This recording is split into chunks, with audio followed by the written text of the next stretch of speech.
안녕하세요. 만나게 돼서 반갑습니다. 특히 또 선교한국에서 이렇게 말씀을 전할 수 있는 건 저에게는 되게 큰 영광입니다. 사실 뭐 이렇게 설 자격이 없지만 하나님 주신 은혜 나누라고 하는 또 오더를 받고 또 이 앞에 서서 나눌 텐데요. 저는 뭐 이렇게 영적인 뭐 사역이나 아니면 보여드릴 열매는 없지만 그저 저에게 주셨던 은혜, 그 걸음을 걸을 수 있고 시작할 수 있었던 그 은혜에 대한 이야기를 좀 하고 싶습니다. 여러분, 그 기쁜 소식이라는 건요, 소식이라고 하는 어떤 객관적인 내용, 즉 예수님이 오셨다, 메시아가 오셨다라고 하는 소식, 이건 팩트입니다. 그 앞에 형용사가 붙어요. 기쁜, 이건 되게 주관적인 내용입니다. 경험을 통해서 체감하는 내용이 바로 기쁜입니다. 그리고 소식, 팩트, 그러니까 진리와 사실이 있지만 이것이 기쁘려면 경험되어지는 굉장히 주관적인 것이 중요하다라는 겁니다. 그래서 하나님 복음을 증거하게 하실 때 팩트만 덜렁 주신 거라기보다는 증인들의 삶을 통해서 녹아내게 하셨어요. 그것이 진짜 기쁜 소식이 된 사람들. 그래서 소식을 전하면 이런 겁니다. 메시아가 오셨습니다. 이건 소식을 전하는 겁니다. 근데 메시아가 오셨다, 이건 기쁜 소식을 전하는 겁니다. 이것처럼 내용과 그 전해야 될 내용이 있는 게 팩트이라면 우리 안에 정말 예수가 기쁜 소식이냐, 그렇게 되어졌을 때 이게 기쁜 소식으로 전해질 수 있다는 거예요. 그래서 여러분, 이게요, 이 진정성이 전달되어질 때 내용이 굉장히 뚜렷하게 부각이 되기 시작합니다. 그리고 그 내용의 어떠한 보다 그 삶에서 묻어나는 고백들 때문에 신뢰성이 더해지게 되는 거예요. 여러분, 만약 쿠팡이나 여러 가지 온라인 쇼핑몰에서 뭔가를 사려고 하실 때요, 내용이 너무 좋아요. 판매자의 글이 너무 잘 적혀 있습니다. 그래서 이거 하면 모든 기능이 다 들어있을 것 같은데 판매자의 글만 보면 그것만큼 좋은 게 없습니다. 근데 여러분, 꼭 그 판매자의 글만이 아니라 그 뒤에 꼭 마지막 뭔가를 확인하고 사십니다. 뭐냐면 후기입니다. 후기. 실제로 그 사람이 써본 사람들의 후기. 근데 판매자의 글을요, 엄청 화려하게 써놨어도요, 그 밑에 후기에 별 하나만 달려있고 사지 마셈, 이렇게 딱 4글자만 적혀 있잖아요. 안 사요. 왜냐하면 이게 더 신뢰성이 가거든요. 왜냐하면 이 사람은 의도가 다분해요. 왜냐하면 판매하려는 목적을 가지고 있기 때문에. 근데 이 사람은 판매하려는 목적이 없어요. 그냥 써보고 나서 느낀 걸 그냥 이야기하는 거예요. 그래서 그 후기가 훨씬 더 효과적으로 들리게 되어진단 말이에요. 이 선교한국의 주제가 세상의 희망 예수입니다. 그러면요, 이 세상의 희망이 되는 예수가 세상의 희망이야 라고 이야기하려면 세상이었던 내게 예수가 희망이었어야 합니다. 그래야 세상에도 동일하게 예수가 희망이 되실 수 있다, 이게 외치는 게 가능해지는 거예요. 선교적인 삶을 살아가는 것이나 어부로서 선교사로 살아가는 삶이나 동일하게 우리는 세상의 희망은 예수다라고 외쳐야 되는데, 그 전에 먼저 봐야 될 건 예수가 내 삶의 희망이 맞냐는 거예요. 기쁜 소식 예수를 외쳐야 되는 게 맞습니다. 근데 기쁜 소식이 예수가 기쁜 내게 기쁜 소식이 맞냐는 거예요. 이걸 먼저 확인해야 된다는 거죠. 그래서 저는 다른 것보다 제게 은혜가 되었던 이 은혜라고 하면 받을 자격이 없는 자에게 거저 주신 하나님의 선물을 은혜라고 말합니다. 그러면 은혜가 은혜 되려면 뭘 제가 먼저 경험해야 되냐면 제가 받을 자격이 없는 자라는 걸 먼저 알아야 돼요.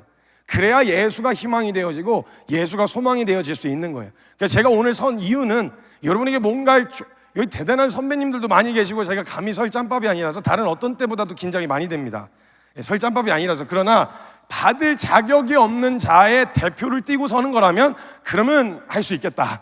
그래서 저는 평범 이하의 사람인데 그런 저를에게 주셨던 그 은혜가 동일하게 여러분에게도 그 은혜가 흘러가기를 소망합니다.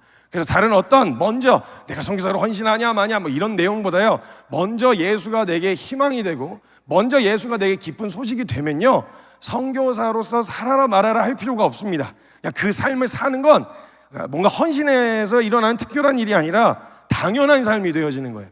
기쁘니까 외치고 싶어지는 거죠. 그래서 먼저 내게 실제가 되어야 하는 예수에 대한 이야기, 저의 삶을 통해서 가르쳐 주셨던 이야기를 나누려고 합니다. 저는 어찌됐건 이름 보시면 아시겠지만 모태신앙입니다. 이거 가명이 아닙니다.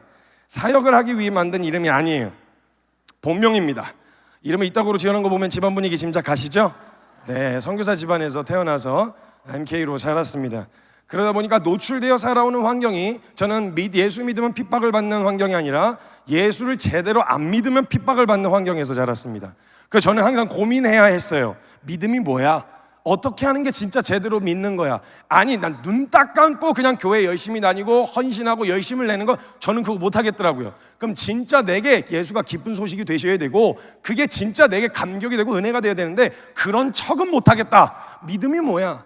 실제가 뭐야? 그걸 살아내는 삶이 뭐야? 히브리서 11장에서 이야기했던 그 은혜에 사로잡혔던 사람들에게서 나타난 그 자연스러웠던 반응은 뭐야? 난 그런 위기가 생기면 난 언제든지 뒤돌아설 것 같은데, 난 무서운데 도대체 어떻게 그렇게 살 수 있는 거야? 이거에 대한 질문이 항상 꼬리에 꼬리를 물었습니다.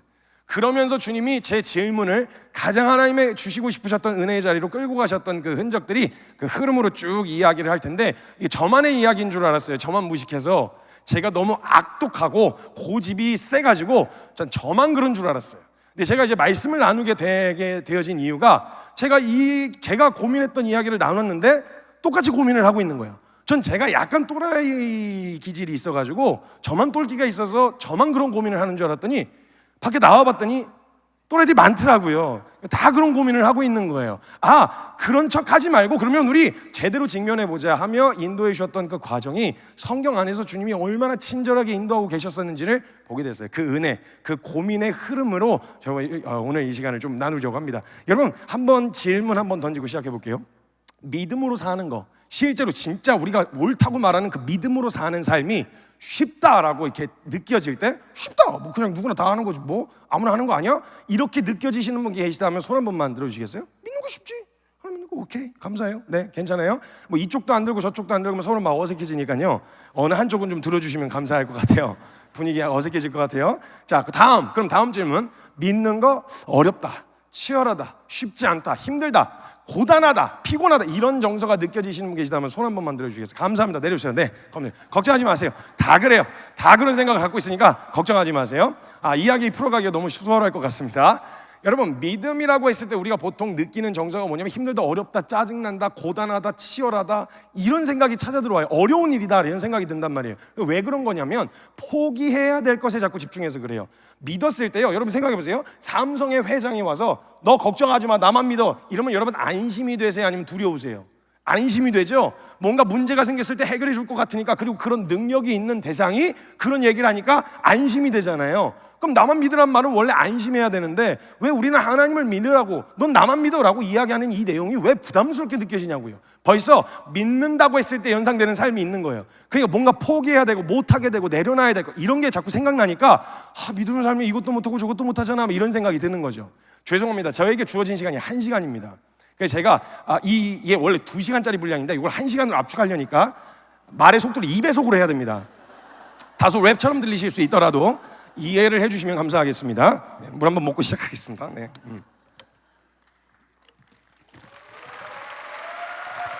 감사합니다. 네.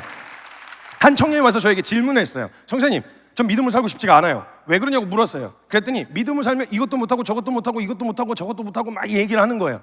대체적으로 맞았어요. 왜냐하면 내 삶에 목표가 생기면요, 그 목표에 따라가는 길에 어느 정도의 부분은 원하는 것을 못하게 될 일이 생겨요. 예를 들면 내가 원래 서울대 들어가고 싶었어. 내 원함이 있고 그걸 들어가려고 공부를 시작했다. 원하는 만큼 못 놀아요. 원하는 만큼 잘 수 없어요. 목표를 찍었으면 성취하기 위해서 내려놔야 될 것들이 반드시 생깁니다. 그래서 근데 사람들은요, 내려놓을 걸 생각하는 게 아니라 취했을 때의 영광, 얻는 걸 생각하고 간단 말이에요. 그래서 이걸 생각하지 않고 얻는 걸 보고 간단 말이죠. 근데 믿음에 대한 영역에서는 항상 포기해야 될 건 먼저 생각하는 거예요. 그래서 막 얘기하는데 대체적으로 맞는 이야기였는데 몇 가지가 아닌 것들을 이야기해서 좀 마음이 불편했어요. 예를 들면 이런 거예요.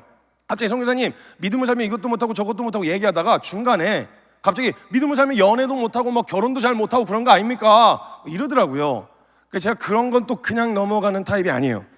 그런 부분들은 이제 콕 집어서 찝어줘야 되는 성향이어가지고 제가 딱 잡고 이제 이야기를 했어요. 잠깐만, 그거는 하나 찍고 넘어가자. 한 가지 너가 오해하고 있는 게 있는데, 그 연애는 믿음 때문에 못하는 게 아니야.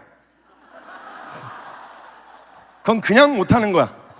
그 막 주님 탓하고 그럼 주님 굉장히 서운하죠. 왜냐면 주님 아담 혼자 있는 거 보고서 너무 속상하셔가지고 하와 붙여주신 분이신데, 그 막 주님 때문에 연애 못했다고 그러면 막 그러면 주님이 아니야. 그거 나 아니야. 내가 그런 거 아니야. 그거 다른 이유를 좀 찾아봐야 되지 않겠니? 성경에서 찾는 게 아니라 일단 뭐 좀 거울을 좀 본다든지 네 승질머리를 좀 본다든지 해야 되지 않겠니? 아니 너무 당황스러운 거예요. 그래서 그건 확실하게 좀 짚어줬죠. 여러분이 연애나 결혼 같은 건 주님 때문에 못하는 게 아니에요. 그리고 또 어떤 친구가 저한테 와서 자기는 믿음이 잘하고 있대요. 그래서 잘하고 있냐? 너무 좋은 소식이네. 그랬더니 근데 무섭대요. 왜 무섭냐? 그랬더니 이러다가 순교할 것 같대요. 그것도 너무 기가 막혀가지고 그것도 제가 이야기를 해줬죠. 야, 너가 상당히 오해하고 있는 게 하나 있는데 하나님이 순교 아무나 안 시켜. 뭐 길 가다가 지나가는데 야, 너 순교할래? 이래갖고 데리고 가서 순교시키고 그렇게 안 해. 순교가 영광인 줄 아는 사람 시키시지 아무나 붙잡고 순교하라고 안 해. 그런 관점으로 봤을 때 딱 네 믿음의 수준으로는 무병장수할 것 같아. 걱정하지 마. 왜 그런 이상한 걱정을 하고 그러니? 그러니까 우리가 벌써 믿음에 대한 어려움을 경험하고 느끼고 있다는 건 믿음에 대해서 오해하고 있는 거예요. 벌써 내가 뭔가 해드려야 되는, 내가 뭔가 포기해야 되는, 희생해야 되는 이런 개념으로 생각하고 있다는 거죠. 여러분 성경에서 믿음에 대한 원리를 소개할 때는요 되게 간결했어요. 복잡하지 않았어요. 되게 단순한 겁니다. 여러분 성경에서요 믿음에 대한 영역은 굉장히 쉬운 영역이에요. 어려운 영역이 아니에요. 제가 성경에서 신앙에서 쓰는 믿음만이 아니라 그냥 우리가 평상시에 잘 쓰는 믿음만 딱 떼어놓고 그 개념만 보고 한번 이야기를 풀어가 볼게요. 믿음은요 되게 쉬운 겁니다. 왜냐하면 믿음은 그 속성 자체가 설계가 어떻게 되어 있냐면 믿음은 믿어지도록 설계가 되어 있어요. 믿어주는 게 아니고 믿어지는 거예요. 믿어주는 거였으면 의지에 달려있죠. 각 개인의 역량에 따라 달라질 수 있는데요 믿음은 믿어주는 게 아니라 믿어지는 거란 말이죠. 그럼 이 믿어지는 믿음은 어떻게 생기게 되어지느냐? 내가 믿으려고 하는 대상을 알아가면 알아갈수록 믿어지는 거예요. 여러분 이런 사물 같은 경우는 보이는 게 다이기 때문에 뜯어서 분해 조립하면요 이걸 다 안다고 말을 할 수 있어요. 근데 문제는 인격은 그렇지가 않아요. 인격은요 그 사람의 뇌를 열어본다고 생각을 읽을 수 있는 게 아니고요 심장을 꺼내본다고 감정을 읽을 수 있는 게 아니에요. 그렇기 때문에 그 사람을 안다라고 했을 때는요 안다는 건 겪어서 하는 걸 말하는 거예요. 인격과 인격 사이 안에서는 경험하여 알게 되어졌을 때의 그 알미 진짜 알미예요. 그렇게 알게 되어지면 그 대상이 정말 믿을만하다는 걸 알아가면 알아갈수록 그 대상에 대한 신뢰가 내가 의지가 좋아서가 아니라 내가 성품과 인격이 좋아서가 아니라 그 대상이 믿을만해서 믿어진다 이 말이에요. 생각해보세요. 여기 사람이 있다 치죠. 제가 이 사람을 믿어요. 믿는 건 제가 성품이 좋아서 믿는 거예요? 아니죠. 이 대상이 믿을만해서 믿는 거예요. 제가 성격의 의지가 강해서 믿는 건가요? 아니죠. 이 대상이 믿을만해서 믿는 거예요. 그럼 이 대상에 대한 믿음이 어떻게 생길 수 있는 거냐? 이 대상이 믿을만하다는 걸 경험하여 알아가면 알아갈수록 되어진다는 거예요. 자, 처음부터 한 번만 더 설명합니다. 믿음은 믿어주는 게 아니라 믿어지는 겁니다. 이 믿어지는 믿음은 어떻게 생기느냐? 믿으려고 하는 대상을 알아가면 알아갈수록 믿어지는 거예요. 근데 여기서 안다, to know, 알다라는 말은 경험하여 알다, 체험하여 알다, 이렇게 알게 되어졌을 때야 비로소 그 인격과 인격 사이 안에서 신뢰, 이 신뢰가 생기면요 웬만한 외압에 의해서 쉽게 깨지거나 흔들리지 않아요. 왜냐면 그 사람 말 먼저 들어요. 다른 사람이 아무리 뭐라고 해도요 이 대상이 뭐라고 할 때까지, 뭐라고 이야기하는지까지 들을 때까지 판단을 하지 않아요. 왜냐면 이 대상을 신뢰하니까. 이게 신뢰, 믿음이 형성되어지는 과정이란 말이에요. 그래서 이 믿음에 대한 영역은 우리가 일상 가운데서 굉장히 잘 쓰면서 살고 있어요. 왜냐하면 인간은 유한한 존재예요. 한 치 앞도 내다볼 수가 없어요. 그럼 모든 일이 일어날 수 있다는 가능성을 두고 있잖아요. 그러면요 사람들이 모든 가능성을 염두하고 살면 불안해서 못 살아요. 여러분 막 길 가다가 둘러 빠지면 어떡해요? 차 타고 다 사고 나면 어떡해요? 비행기 타다가 뚝 떨어지면 어떡해요? 다 가능성이 있는 얘기잖아요. 그걸 염두하고 살면 불안해서 못 살아서요 사람들은 그냥 아무 일도 안 일어날 거라고 믿고 살아요. 그냥 뭐 괜찮겠지. 그래서 믿는 능력이 탁월해요. 우리는 믿음이 없는 게 아니에요. 믿기 싫은 거지 사실은. 그래서 여러분 사람에게는요 확증 편향이라는 게 있어갖고 믿고 싶은 사람 말은요 그냥 믿어버려요. 내가 좋아하는 사람이잖아요. 그럼 막 리액션을 하면서 어머 진짜 대박, 와 대박, 그냥 믿어요. 근데 내가 싫은 사람이 말하잖아요. 일단 말꼬리부터 붙잡고 싶어요. 왜? 아닌 것 같은데 보여봐봐, 해봐봐, 이런 식으로 계속 말꼬리 잡아요. 이게 사람이에요.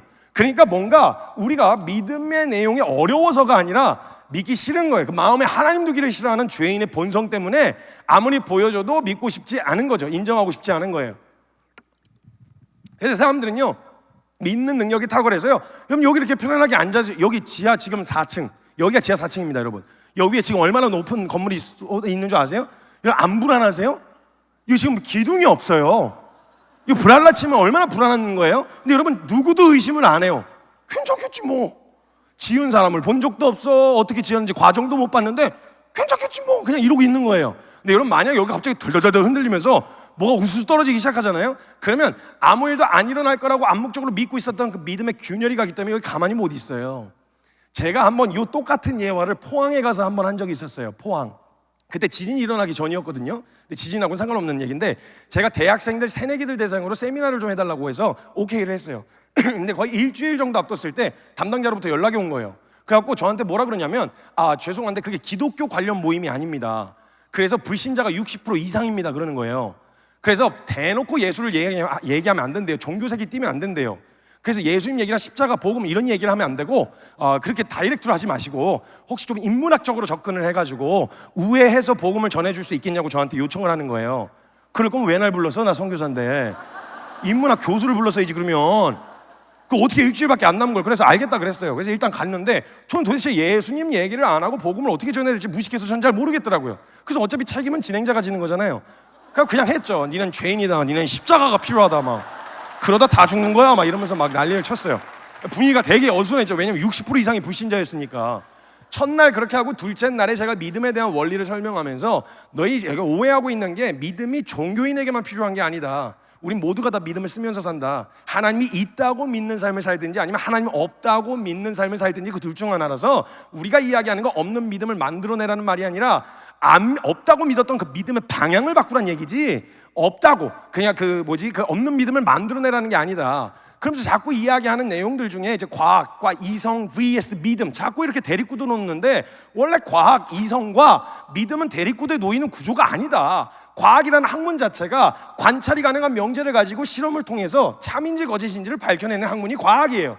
그렇기 때문에 그건 아직 미지의 영역, 즉 발견되지 않은, 관찰되지 않은 수많은 미지의 영역에 의해서 지금까지 쌓아놨던 모든 이론이 뒤집어질 수 있다는 가능성이 전제되어 있어요. 그러면 만약에 과학을 근거로 이야기할 거면 하나님이 있다는 증거를 발견하지 못해서 없다고 말하는 중이다라고 이야기해야죠.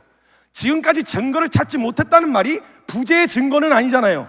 그렇죠? 지금까지 발견하지 못했을 뿐 우리가 더 하나님 확인할 수 있는 것들이 생기게 되어주면 믿겠다. 그 여지를 남겨놔야 되는, 다른 건 다 여지를 남겨놓는데 희한하게 하나님은 무조건 없대.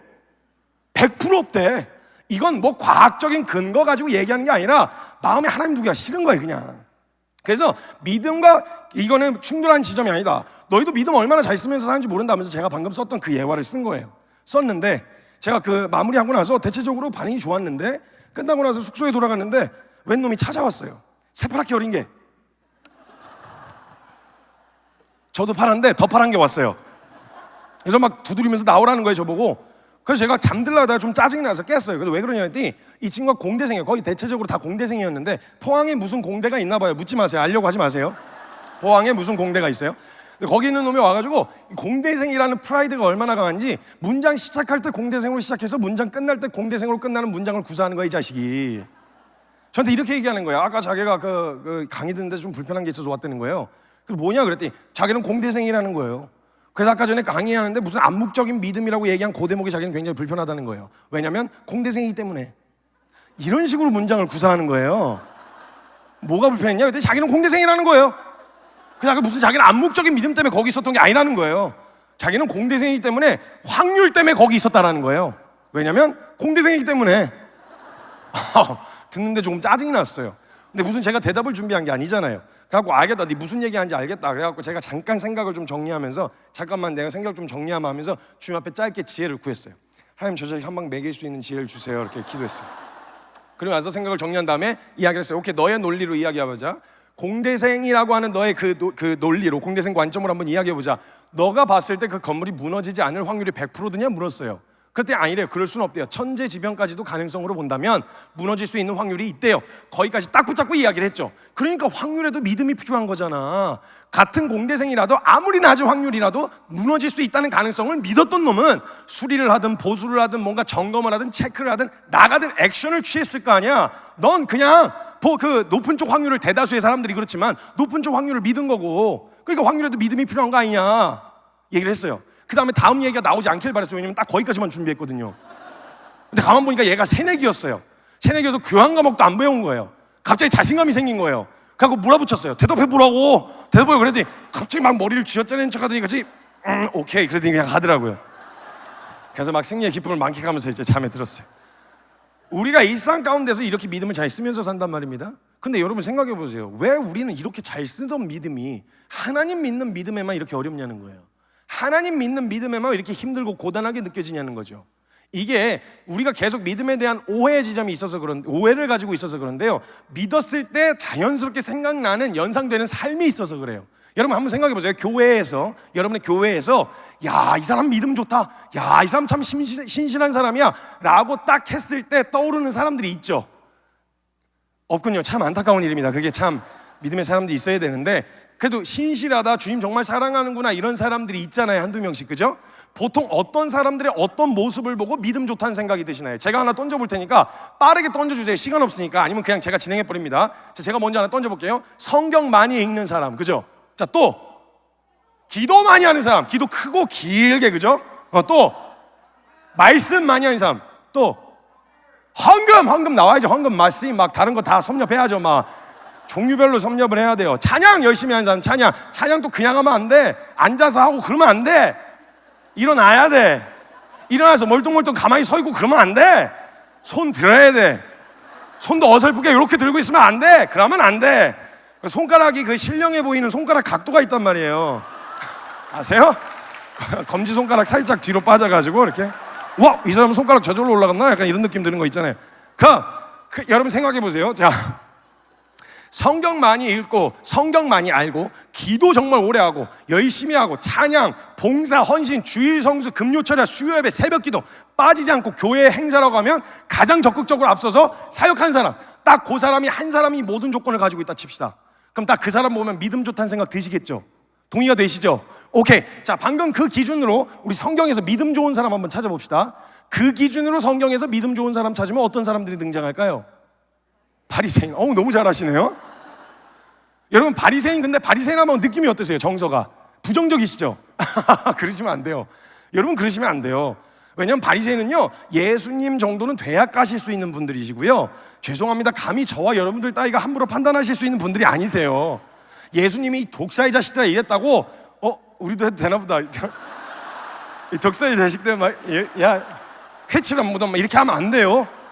왜냐면요, 예수님도 인정하셨어요. 마태복음 5장 20절에 보면 저 서기관과 바리새인들만큼 하지 않으면 하나님 나라에 들어갈 수가 없다고 얘기하실 정도로 노력은 인정하셨어요. 근데 웃긴 게 뭔지 아세요? 노력은 인정하셨는데 노력을 믿음으로 보진 않으셨어요. 자, 그럼 거두절미하고 예수님이 우리의 믿음은요, 사람에게 인정받아야 되는 게 아니라 하나님께 인정받아야 돼요. 그럼 예수님이 직접 내 믿음이 너를 구원하였다라고 말씀하신 사람들을 보면 정확하게 우리가 보기에 어떠하든지 상관없이 믿음의 사람인 줄은 알 수 있잖아요. 그럼 심플하게 예수님이 믿음이 있다고 한 사람들 먼저 찾아서 보여드릴게요. 제가 5케이스만 소개하겠습니다. 5케이스만 소개할 텐데 한번 우리가 아까 이야기했던 기준하고 잘 맞아떨어지냐 한번 보세요. 자, 첫 번째, 바디메오라는 사람이 있었습니다.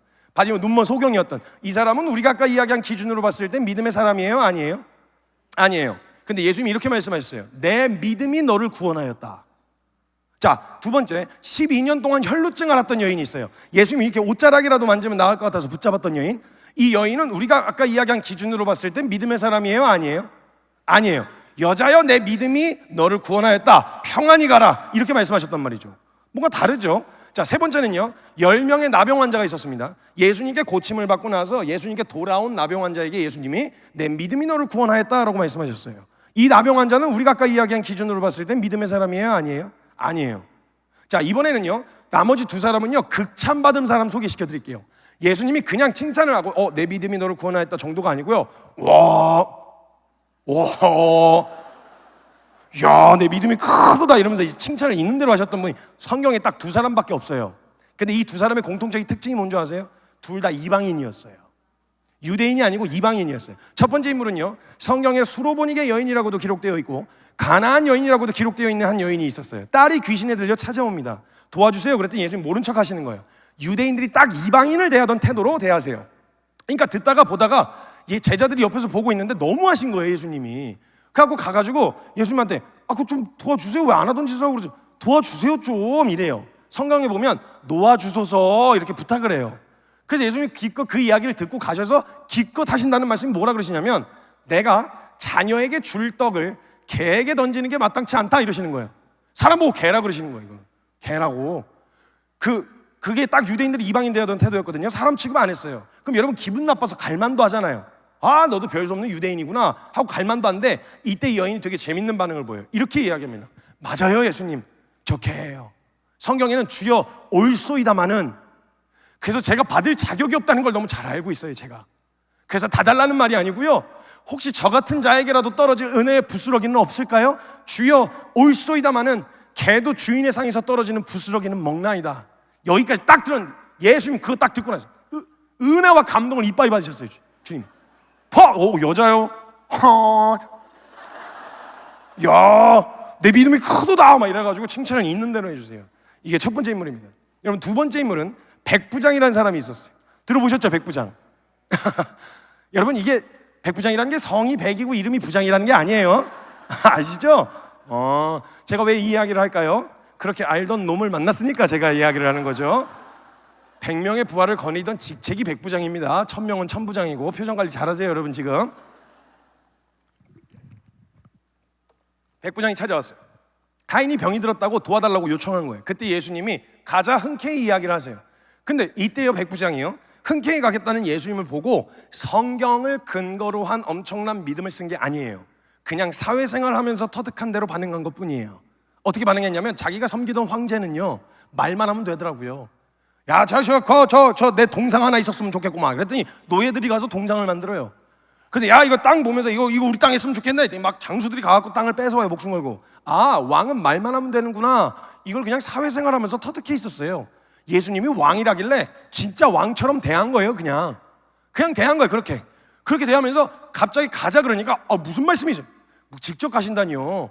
저도 누군가의 주인이고 저도 누군가의 종이지만 주인이 종도로 가라면 가고 오라면 옵니다.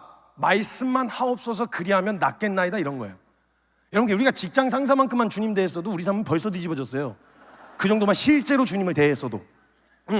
그래가지고 거기까지 딱 들으신 예수님이 은혜 엄청 받으셔, 또 감동을 엄청 받으셔가지고 이스라엘 보고 들으라고. 야, 내가 이스라엘 중에서도 이만한 믿음을 본 적이 없다. 내 믿음대로 될지어다, 가라, 이렇게 보내신 거예요.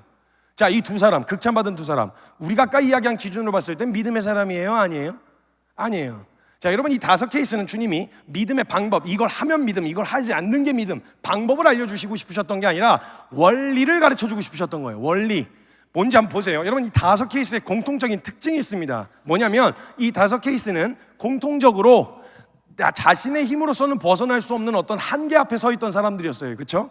그리고 이 사람들은요, 예수님을 찾아가기에 앞서서 자신들이 해볼 수 있는 모든 걸 다 시도해봤던 사람들이에요. 돈을 들이든 시간을 들이든 에너지를 투자하든 다 해서 모든 걸 투자해서 다 해봤던 사람들이에요. 그리고 내려진 결론이 뭐냐?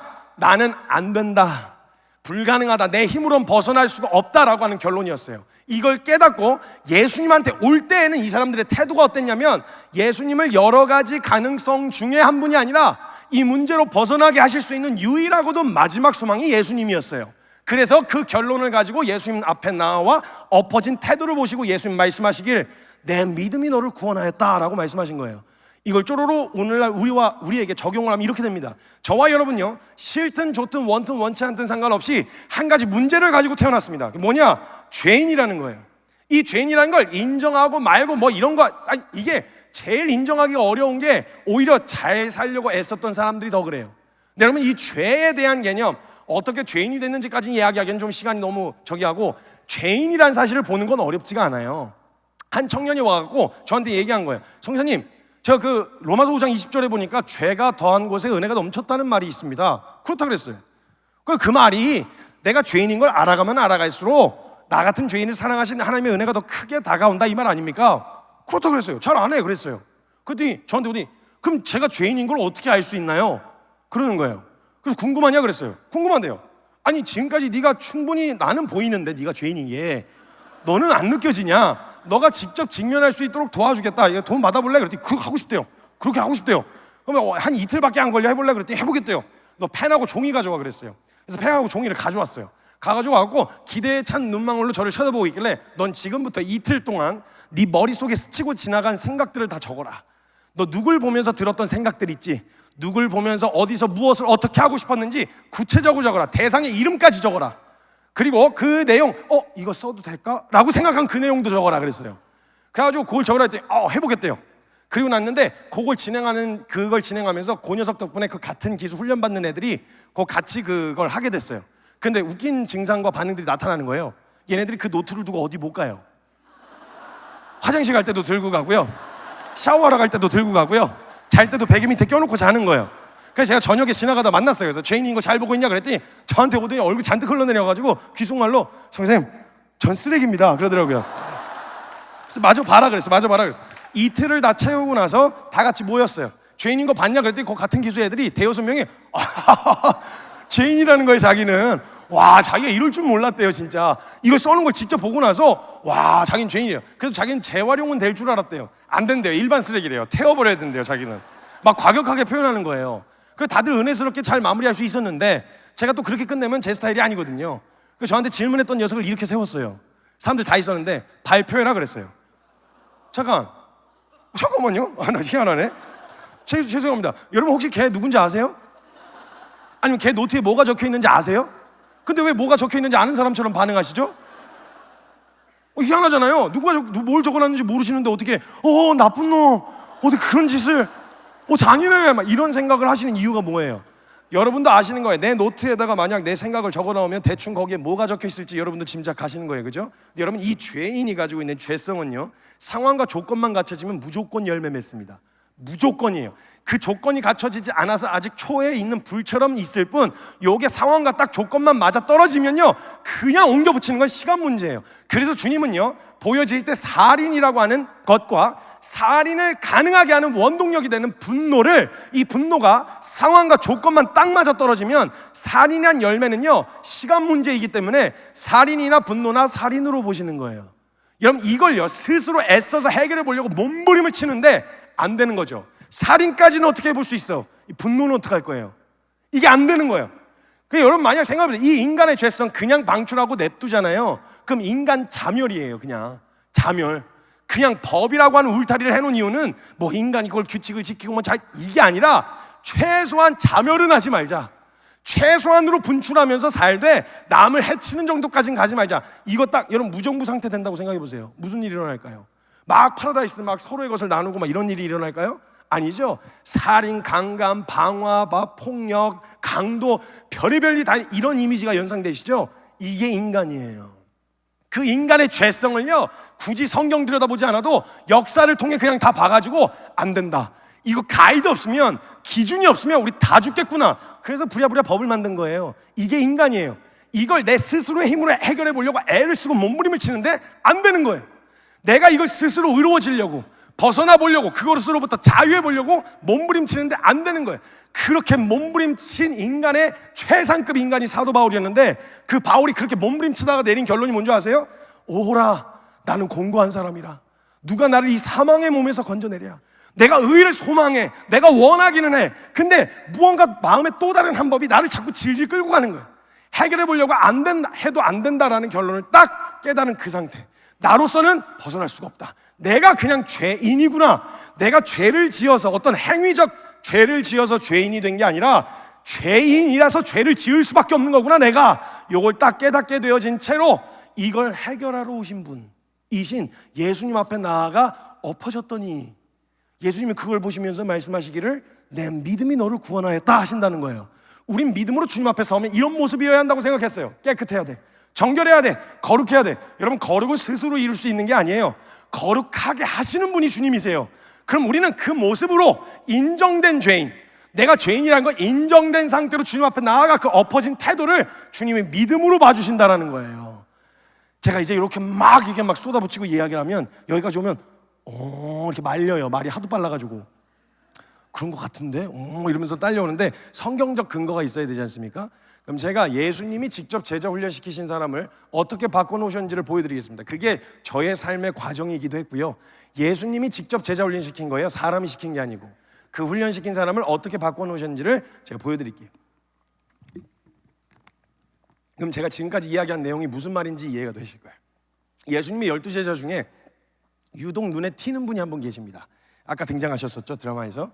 베드로 선배님입니다. 이 베드로 선배님은요 일단 신 스틸러예요. 그 사복음서에 등장 안 하는 데가 없어요. 꼭 굵직굵직한 사건마다 대사 한마디씩 꼭 치시는 분이세요. 그리고 욕을 바가지로 드시던 분이세요. 칭찬보다는 욕을 더 많이 드셨어요. 그러니까 여러분, 이게 성경도 사람 사는 이야기이기 때문에요, 이거 그냥 막 되게 홀리홀리 이렇게가 아니라 그 안에 묻어있는 되게 인간적인 면모들을 보셔야 되는데요, 이 베드로 선배님이 본업이 뭐였냐면 어부였어요. 어부였는데 실력이 없으셨어요. 아까 드라마에서도 보셨지만 한 마리도 못 잡잖아요. 계속 그래요. 그래서 처음 만나시는 장면이 누가복음 5장이었는데 밤새도록 그물질을 하는데 한 마리도 못 잡아요. 그러면 제가 낚시질이면 이해를 합니다. 한 마리씩 잡는 거니까. 근데 그물질을 하셨으면 최소한 송사리 한 마리는 잡아야 어부 아닙니까? 근데 한 마리도 못 잡는 거야, 밤새도록. 근데 열심은 또 있어. 하고 막 첨벙첨벙 하고 있는 거예요. 예수님 뒤에서 해변가에서 보시다가 쟤 어부는 아닌데 야, 너 어부는 아닌 것 같다, 너 그냥 사람 낚아라 이래가지고 사람을 낚는 어부로 부르시기로 하셨나 봐요. 그래가지고 누가복음 5장에서 예수님이 제자들을, 그물질을 하고 있는 제자들을 향해서 부르십니다. 얘들아, 고기 많이 잡았냐? 물어보세요. 근데 그것도 뭐 자랑이라고, 아니요, 한 마리도 못 잡았습니다 그래요. 그럼 너 그럼 그물 한번 오른편에다 던져봐 그러셨어요. 그래서 그물을 오른편에 딱 던졌어요. 던졌는데 잔뜩 잡힌 거예요. 이때 베드로가요, 예수님이 뭔가 메시아라거나 그리스도라거나 이런 건 몰랐어요. 그냥 범상치 않으신 분이시다라는 것까지만 알았죠. 근데 그러고 나서 제일 먼저 보였던 반응이 뭐였냐면, 어떻게 반응하냐면, 주여 나는 죄인이로소이다, 나를 떠나소서 그래요. 그러니까 너무 부담스러운 거예요. 그런 분 앞에, 범상치 않은 분 앞에 서기엔 자기가 너무 초라해지는 거죠. 대비 효과. 얼굴 작은 애 옆에 있으면 상대적으로 더 비대해지는 효과 있잖아요. 대비 효과라 그러는데, 경건하고 뭔가 있는 것 같은 분 옆에 설기에는 자기가 너무 초라해지니까 부담스러워서 가세요 아우 같이 있기 부담스러워요, 이렇게 된 거예요. 근데 주님이 시끄럽다고 따라오라고 하셨어요. 그래서 그때부터 이제 따라다니기 시작하는데, 와, 이분이 사고를 엄청나게 치세요. 베드로 선배님이 사고를 어마어마하게 치시는데 정말 낄 때 안 낄 때를 구분을 못 하셨던 분이세요, 이분이. 그 이제 베드로 선배님이 사고 친 몇 가지 이야기를 해드릴 텐데, 예수님이요 변화산에서 거룩하게 나타나신 적이 있었어요. 엘리야하고 모세 불러다 놓고 이렇게 얘기하신 장면 아시죠? 성경국이니까 다 아시잖아요, 그거죠. 변화산에서, 그죠? 그래서 얼굴에 막 광채가 나면서 모세하고 엘리야 소환해가지고, 죽은 애들이었는데 소환해가지고 대화를 나누시는 장면이 나온단 말이에요. 여러분 생각해보세요. 엘리야 모세라고 하면 우리나라 정서로 이순신 장군 세종대왕 불러다 놓고 얘기하시는 거예요. 분위기상 어마어마한 그런 그 아우라가 있는 존재였단 말이에요. 그럼 딱 봐도 내가 끼일 자리 아니라는 것쯤은 금방 알 수 있잖아요. 대통령, 국방부 장관, 법무부 장관 여기 셋이 있다고 생각해보세요. 셋이 이야기하면 무슨 얘기하겠어요? 국가에 아주 중요한 얘기하고 있을 거 아니에요. 딱 봐도 내가 끼일 자리 아니잖아요. 근데 여기서 어떤 정신 나간 놈이 거기 셋이 얘기하는데 가가지고 무슨 얘기하고 있어요? 궁금하네. 같이 좀 합시다. 정신 나간 놈 어디 있어요? 그런 놈이 딱 봐도 그냥 낄 자리 아니라는 거 알면 조용히 빠져 있어야 되는데, 이분 그때 당시에 그 제자들이 맨날 자리 싸움했어요. 누가 보좌 우편에 앉냐 좌편에 앉냐, 누가 높냐 낮냐 이런 걸로. 그러니까 딱 보는데 베드로 선배님 딱 꽂힌 거예요. 와, 저기 사이에 끼면 서열 정리 끝난다, 이런 느낌이 생기셨나 봐요. 갖고 막 이렇게 보고 있는데 요한이랑 맨날 붙어 다녔거든요. 요한이 보는데, 야, 엘리야 모세인가 봐. 막 얘기하는데 막 신령해 보이잖아요. 갑자기 저쪽에서 예수님이 엘리야 모세야 막 이렇게 하는데, 막 분위기가 장난 아니야. 막 엘리야 모세 막 이러고 있었어요. 그러고 있었는데 이제 베드로한테 알려주려고, 엘리야고 모세인가 봐 이러면서 얘기해 주려고 하는데 베드로가 없어. 그래서 봤더니 벌써 저기 기어가고 있는 거예요. 그래갖고 투와 이랬는데, 일단 이분 한 번 꽂히시면 무조건 해야 돼. 그래서 가셨어요. 그 셋이 이야기하시는데 거기까지 끼신 거예요. 끼는 것까지는 오케이. 근데 문제는 할 말이 있어야죠. 아니 셋이야 역사적으로 오래 함께 하셨으니까 할 말이 많다지만, 또 베드로 거의 이제 부르심 받은 지 얼마 안 돼가지고 뭔 할 얘기가 있냐고요. 그래서 딱 가니까 대화가 뚝 끊긴 거예요. 나 때문에 대화가 끊겼으면 내가 낄 자리가 아니라는 거잖아요. 그럼 스스로 파악하고 빨리 나와야 되는데, 이분이 일단 거기 꼈다는 것 자체가 너무 좋은 거예요. 그래서 일단 막 인사 통성명부터 한 거죠. 막 엘리야 씨 막 얘기 많이 들었어요. 모세 막 씨 얘기 많이 들었어요. 홍해 막 씨, 야 씨. 근데 문제는 그 다음에 할 얘기가 없어. 그 분위기가 어떻게 해야 될지를 모르겠는 거예요. 그러니까요, 그때 갑자기 뭐 어떻게 모든 분위기의 책임이 자기한테 오잖아요. 웃긴 게 뭔지 아세요? 예수님이 성경에 단 한 번도 오라고 하신 적이 없어요. 지가 간 거예요 그냥. 근데 네 낄 자리 아니니까 가라고도 안 하세요. 어디 한번 해볼 때까지 해봐. 예수님이 그냥 지켜보세요. 그러니까 베드로가 막 이걸 분위기를 수습을 못하고 이러고 있다가 수습을 해야 되니까 아무 말 대잔치를 시전합니다. 성경에 아무 말 대잔치라고 적혀 있어요. 실제로 갑자기 뜬금없이 분위기가 되게 어색하니까 와, 여기 되게 좋다. 성경에는 여기가 좋사오니 이렇게 적혀 있어요. 울지 마세요. 지금 시간 없어요. 나 지금 빨리 웃지 마세요. 참어 꾹 이렇게 참으세요. 푹 하고까지는 괜찮은데 크게 웃으시면 안 돼요. 뭐 어디까지 했어요? 여기가 조사오니 그래요. 여기가 조사오니 이렇게 했는데 그 다음에 갑자기 뜬금없이 제가 여기다 집 세 채를 짓겠습니다 이러는 거예요. 공약을 발표하는 거예요. 왜? 아니 지가 그리고 이분은 원래 본업이 뭐였어요? 어부였어요. 집 지을 줄 몰라요. 그냥 막 던진 거예요. 하나는 엘리야를 위하여, 하나는 모세를 위하여, 하나는 예수를 위하여.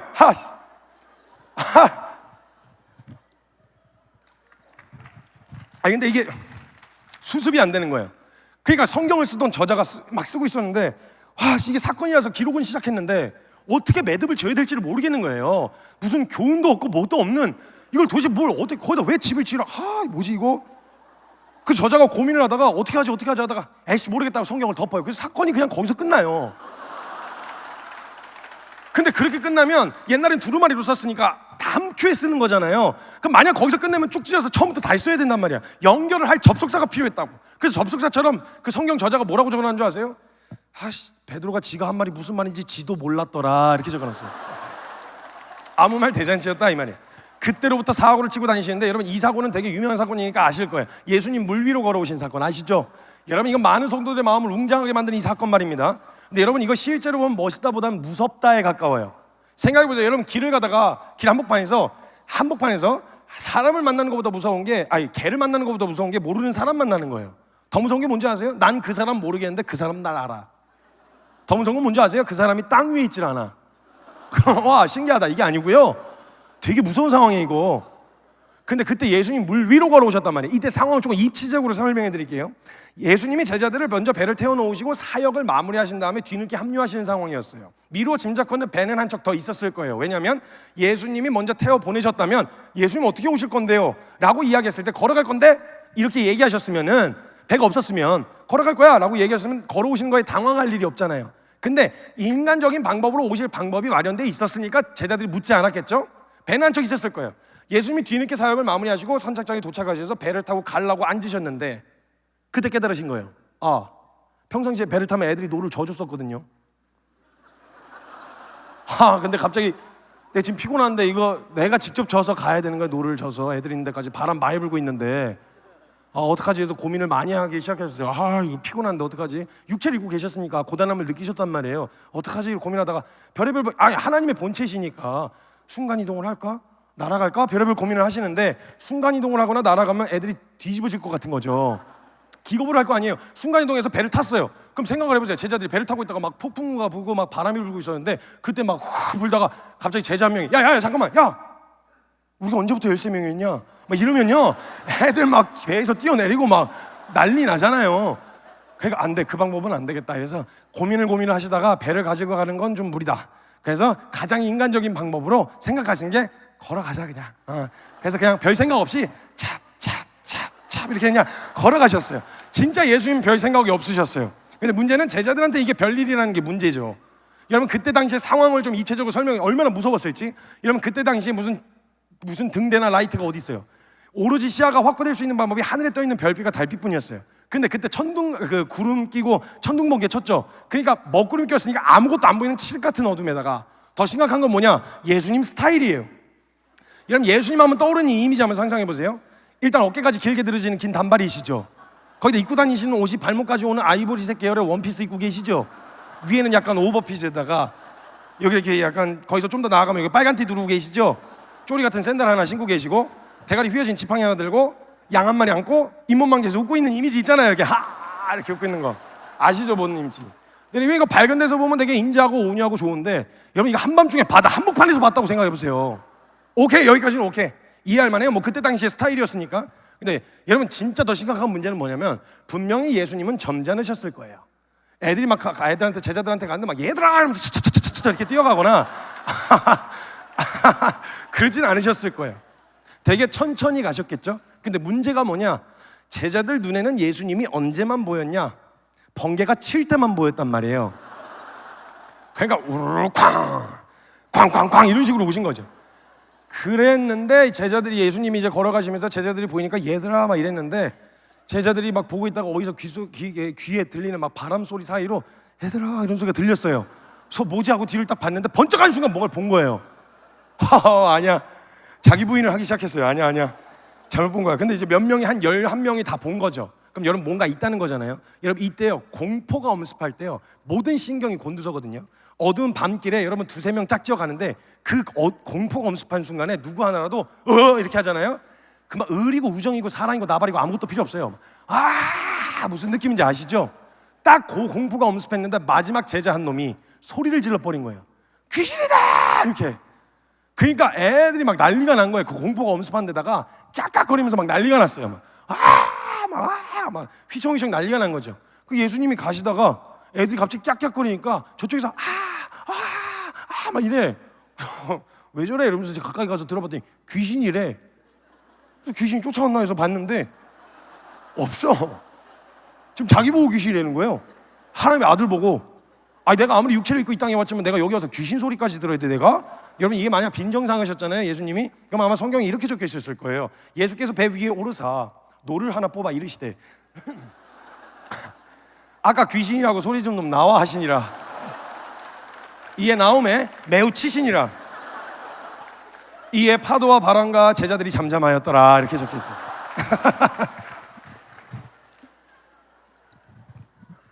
근데 이게 예수님이 제자들 소리 지르는 거 보고 깜짝 놀라서 자기 스타일을 보셨는데 자기 스타일을 보시고 나서 깨달으신 거예요. 애들 무서웠겠다 그 생각이 이제 드신 거죠. 그래서 되게 인자하고 온유하게 내니 두려워 말라 이렇게 얘기를 하세요. 내니 두려워 말라 이야기를 하셨단 말이에요. 그럼 나머지 제자들은 가만히 있었어요. 예수님이라니까. 근데 그 배 위에 베드로 선배님이 타고 계셨어요. 이분 중간이란 거 되게 싫어하세요. 뭐 아니면 도예요. 그래가지고 예수님이라니까 갑자기 머릿속에 뭔가 딱 스치고 지나간 거예요. 일전에 엘리야하고 모세 만났잖아요. 근데 그때 할 말이 없었어. 왜? 나는 업적 같은 게 없었거든. 근데 가만 생각해보니까 믿음의 선진들 보면 물에 관련된 업적이 하나씩 다 있어. 엘리야는 요단강 갈랐잖아요. 모세는 홍해 갈랐고 나 다음에 만나서 뭐 얘기하려면 나도 물에 관련된 거 하나쯤 있어야 될 것 같아. 물 위를 걷는 거 이거 괜찮을 것 같아. 예수님 잠깐 스탑 이렇게 된 거죠. 막 요한이 막 뜯어 말리고 막 나대지 말라고 막 뜯어 말렸는데 일단 이번 한번 꽂히시면 하셔야 돼요. 그래서 예수님도 못 말린다는 거 아시니까 나오라 그러셨어요. 그래서 기어 나갔는데 뜬 거예요. 자 퀴즈. 이거 지금 누구 능력으로 뜬 거죠? 예수님 능력으로. 오케이. 왜냐하면 베드로는 물 위를 걸을 수 있는 능력이 없었으니까 그가 물 위를 떴다면 그건 지 능력이 아니고 예수님 능력이죠. 자 그럼 다음 퀴즈. 다음 걸으면 누구 능력으로 가야 될까요? 예수님 능력. 그죠? 물 위를 걸을 수 있던 능력이 없는 베드로는 물 위에 있는 모든 시간은 누구 능력으로만 걸을 수 있냐? 예수님 능력으로만 간단 말이에요. 그러면 뜨게 하신 예수님이 거기 계시고 그분이 오라고 하셨고 날 보고 계시면 그 이후에 파도가 나보다 높냐 낮냐가 무슨 의미예요? 그 파도하고 나를 비교할 게 아니라 파도하고 예수님을 비교해야죠. 아니 걷게 하신 예수님이 넘게 하시겠지 이렇게 가야 되는 거 아니에요? 근데 많은 사람들이 믿음의 실패를 경험하고 주저앉게 되는 이유가 뭐냐? 거기서 뭘 주목하냐? 뜨게 하신 예수님이 아니라 떠있는 자기 자신에 집중하는 거예요. 마치 이런 거죠. 떴어. 내가 떴어 이런 거. 여러분 우리가 신앙생활하면서 진짜 아주 가끔 신앙생활 한번 제대로 해볼까 이런 생각이 찾아들어올 때가 있어요. 진짜 가끔. 언제 그러냐면 막 6개월 정도 한 번씩 수련회 끝난 직후, 부흥회 끝난 직후 하면 막 뜨끈뜨끈하면서 한번 막 성경 한번 읽어봐, 막 기도 한번 해줘, 막 이런 거 이렇게 된단 말이에요. 여러분 얼마나 가시던가요? 3일 안에 결판 나시죠? 보통 예수님 3일 만에 부활하셨는데 우린 3일 만에 무덤으로 다시 기어 들어가잖아요. 3일만 살아 우리는. 그래가지고 제가 청년들한테 항상 하는 이야기가 뭐냐면 얘들아 은혜 너무 세게 받지 말라 그래요. 오해하지 마세요. 무슨 말이냐면 은혜를 받은 것의 가장 큰 중요한 증거는 뭐냐면 방향의 전환이에요. 삶이 한 번에 바뀌지는 않아요. 왜냐면 습관이 있어서. 근데 삶의 방향이 완전히 바뀌는 게 은혜를 받은 가장 중요한 증거예요. 자 여기가 십자가고 여기가 세상입니다. 대다수의 많은 사람들은 이 길밖에 없다고 생각하고 달려갑니다. 어떤 사람들은 좀 진지한 사람들은 이게 맞나? 이 길밖에 없나? 하지만 다들 그리로 가니까 그냥 그렇게 갑니다. 제일 흉악한 것들이 저 같은 모태신앙 같은 것들인데 왜 흉악하냐면 보긴 여길 봐요. 근데 가긴 뒤로 가요. 아주 흉악한 것들이에요. 어찌됐건 다 한결같이 여기로 가고 있었단 말이에요. 자 여기서 충격, 말씀, 예배 등등을 통해서 충격을 받아서 이거 아니구나 잘못됐구나를 깨닫고 여기서 방향을 전환하는 거 있죠. 이게 은혜 받은 가장 중요한 증거예요. 왜냐면 이게 여기서부터 시작하면 여기서부터 걸어가기 시작하거든요. 여기를 보고 여기로 걸어갈 거야. 근데 문제가 뭐냐? 지금 한참 여기 오다가 방향을 바꿨으니 보기는 여길 보고 가긴 여길 갈 건데 지금 내 몸은 어디에 더 가까이 있어요? 세상이 더 가까이 있죠. 그러니까 우리의 생각, 사고, 행동 모든 것들이 어디에 더 친숙하게 반응하냐? 세속적인 가치에 더 친숙하게 반응한다 이 말이에요. 근데 그건 중요하지 않아요. 왜냐? 여기서부터 한 걸음이 중요한 거예요. 여기서 문제가 뭐냐면 은혜를 받고 한 번에 사도 바울급이 되길 바라는 거예요. 이런 걸 갖다 이제 날로 먹는다 그래요. 날로 먹는다. 사도 바울의 애시장초 살아왔던 삶 자체가 그런 삶이었고, 그래가지고 여기서부터 한 걸음이 중요한 거예요. 근데 여기서부터 0에서부터 1을 걷는 걸음이나 사도 바울처럼 6에서 7을 걷는 걸음이나 주님이 보시기엔 믿음의 똑같은 한 걸음이라는 거예요. 그게 아니면 우편강도가 천국 들어갈 리가 없다고요. 그러니까 아니었으면 기준이 있는 거였으면 우편강도 내려와서 그 정도 수준은 되고 가야 될 거 아니에요. 근데 그 한 걸음을 동일한 믿음으로 봐주시는 주님이시라는 거예요. 그래서 이 자기 자신에 집중하면 어떻게 되냐? 베드로처럼 둘러 빠져버려요. 이 파도를 내가 넘을 수 있을까? 둘러 빠지는 거예요. 그러니까 예수님이 걸어가시다가 둘러 빠지는 거 보시고 가만히 있었으면 중간이라도 갈 것을. 그래갖고 그때 예수님 많이 짜증이 나셨어요. 그래서 어찌 의심하느냐 믿음이 적은 자 이래가지고 이게 아니구나. 네. 어찌 의심하냐. 헷갈렸어요. 어찌 의심하냐 믿음이 적은 자 이래가지고 막 있는 대로 털려갖고 엄청 혼났어요. 잠깐 깨갱하고 주눅들어 있었는데 그러다가 이제 진짜 대형 사고를 한번 치십니다. 진짜 예수님 건들지 말아야 될 때가 한 번 있었어요. 예수님 십자가 지시기 전날 밤이거든요. 이때만큼 예수님 건들면 안 됐어요. 근데 이때 한 번 칭찬을 받아요. 주는 그리스도시요 살아계신 하나님의 아들이십니다 이랬다가 오 이러면서 칭찬 한 번 받아요. 문제는 칭찬은 고래를 춤추게 하지만 베드로 선배님에게 칭찬은 이성을 마비시켜요. 살이 분별이 안 되신단 말이에요. 근데 칭찬을 받으니까 뭔가 이렇게 막 흥분돼서 또 뭐 하나만 걸려봐라 기다리고 있었죠. 근데 예수님이 갑자기 나약한 소리를 하시는 거예요. 베드로 앞에서 내가 이제 곧 떠날 거야. 너를 이제 떠날 거라고 이렇게 얘기하신 거예요. 이걸 또 그냥 어떻게 넘어가요? 베드로잖아요. 그리고 예수님 얘기하시는데 예수님 잠깐 스탑. 나 베드로는 뭐야? 의리. 빼면 뭐야? 시체라고. 내 앞에서 그런 얘기하고 그럼 나 막 서운해. 나 굉장히 서운해. 내가 지켜드릴 거라고. 혹시 잡혀가신다? 죽기까지 따를 거니까 걱정하지 마시라고 이렇게 얘기를 해요. 그럼 여러분 솔직히 이거 말은 틀린 말이 없잖아요. 마음은 알겠다 이렇게 받아주셔도 되는데 이때 예수님 받아주실 여유가 전혀 없으셨어요. 그래가지고 예수님이 이때는 털리는데 아주 오지게 털려요. 이름도 안 부르세요. 사탄이라 그래요. 사탄아 물러가라. 네가 하나님의 일을 방해하는구나 이래가지고 막 있는 대로 털려. 그래서 또 깨갱해갖고 구속탱이에서 잠깐 찌그러졌는데 문제는 지가 뭘 잘못했는지 모르겠는 거예요. 자기가 도대체. 그래갖고 자기가 뭘 잘못했는지 모르는 이 베드로가 다시 일어나서 또 사고를 칩니다. 그러니까 웃긴 게 뭔지 아세요? 그때 이후로 어디서 주워왔는지 모르겠는데 어디서 칼을 하나 주워왔어요. 예수님 지켜드리겠다고 차고 다녀요. 갑자기 안 차고 다녔었는데 그래서 혼자 보면서 막 예수님 지켜드리겠다고 막 이러면서 막 다니는 거예요. 예수님도 신경 쓰이긴 하는데 뭐 어떻게 해. 그냥 냅뒀죠. 그래서 막 이러면서 막 돌아다니는데 가룟 유다가 예수님 팔아넘기잖아요. 팔아넘겨서 잡혀가시는데 그때 예수님 잡아가지 말라고 베드로 칼을 뽑아가지고 휘둘렀거든요. 근데 제대로 치지도 못해가지고 말고라고 하는 종 귀를 잘못 때려고 귀만 뚝 떨어졌어요. 분명히 귀를 겨냥한 게 아니라고요. 그냥 죽이려고 쳤는데 귀가 잘못 맞은 거예요. 그러면 예수님 잡아가지 마고 휘둘렀는데 잘못 친 거예요. 그럼 뭐 하든지 그 다음에 다시 찌르든지 아니면 뭘 어떻게 해야 될 거 아니에요. 예수님 잡아가지 마 해서 탁 쳤는데 말고 야 그리고 둘이 눈이 마주친 거예요.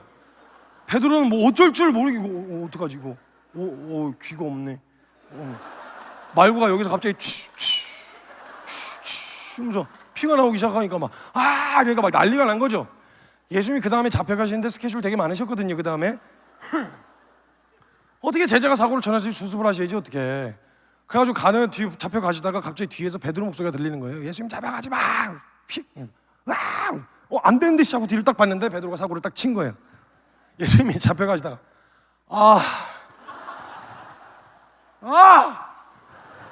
그래가지고 그 제자 수습해야지 어떻게 사고 친 거.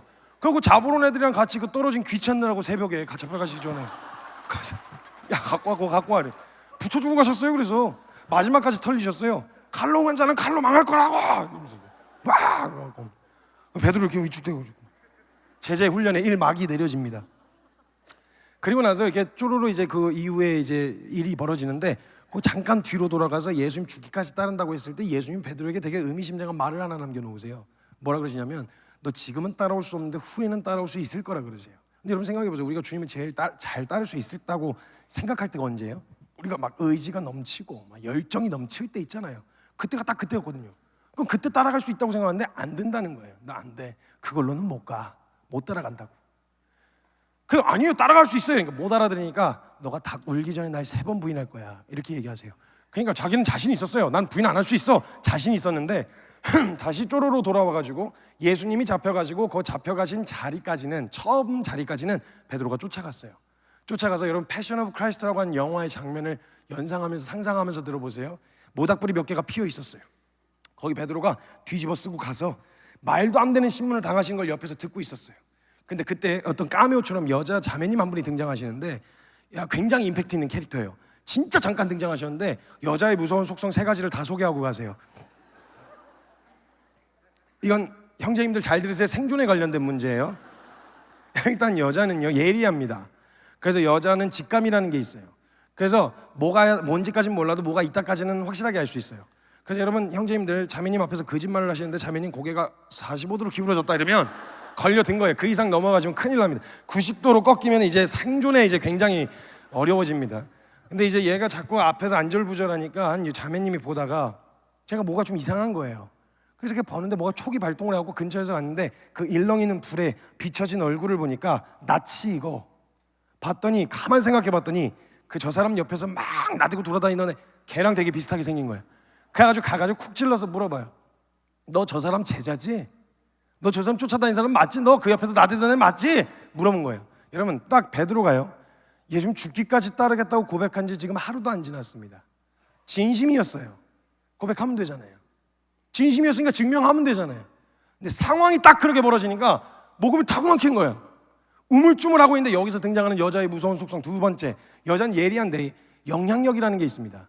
여러분 형제들 보고 이거 옮기라고 하잖아요. 그러면 이거 들고 이렇게 옮깁니다. 여자가 무서운 이유가 뭔지 아세요? 여자는요, 옮기게 만들어요. 이게 진짜 무서운 영향력이거든요. 여러분 창세기 3장에서 보면 뱀이 여자만 공격한 거 아시죠? 남자 이 자식 어차피 공격해봐야 여자 또 따로 다시 공격을 해야 되거든요. 근데 여자 공격하고 넘어오니까 남자 이 자식 1+1으로 딸려오잖아요. 여자는 고민이라도 했어요. 먹으면 안 된다 그랬는데 남자는 고민하는 적이 없어요. 가서 여자가 먹어, 먹어요. 근데 이거 뭐야? 무서운 영향력을 가지고 있는 형제님들 조심하세요. 형제님들 우리 힘이라도 없었으면요, 우린 진짜 개처럼 살아야 돼. 반려견. 감사한 걸 주님한테 힘이라도 주셔가지고 으씨 막 이렇게라도 해서 살아남았지, 아니었으면 우리 그냥 끌려다녔어요. 그래가지고 이 자매님이 막 주변을 동원한 거예요. 맞잖아 쟤 맞잖아 저기 이렇게 한 거죠. 그랬더니 모든 사람이 압박이 받기 시작한 거예요. 베드로가 거기서 이 베드로가 예수님을 부인합니다. 나 저 사람 몰라 하고 자리를 옮겼는데 여자의 무서운 속성 3번째, 집요하기까지 해요. 쫓아가셨어요. 쫓아가가지고 예수님 면전 앞에서 저주 맹세 부인을 하게 만들어요. 거기서 영화에서 닭이 꼬끼 하고 우는데 그 타이밍에 예수님이 꿇어 엎어져가지고 맞아서 눈이 이렇게 퉁퉁 부었는데 그 얼굴로 닭 울음소리를 듣더니 고개를 돌려서 베드로 쪽으로 이렇게 보세요. 그리고 베드로가 자기가 예수님 팔아먹었다는 거 깨닫고 고개를 돌려서 예수님 쪽을 보다가 눈이 마주쳐요. 차라리 말이라도 하지 말든가.